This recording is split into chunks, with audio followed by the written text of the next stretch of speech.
ولا تحسبن الله غافلا عما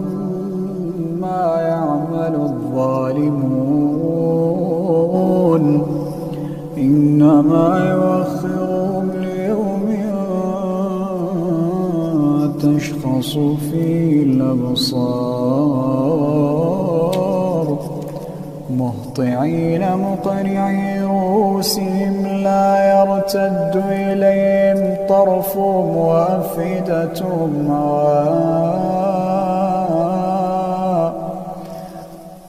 وأنذر الناس يوم يأتيهم العذاب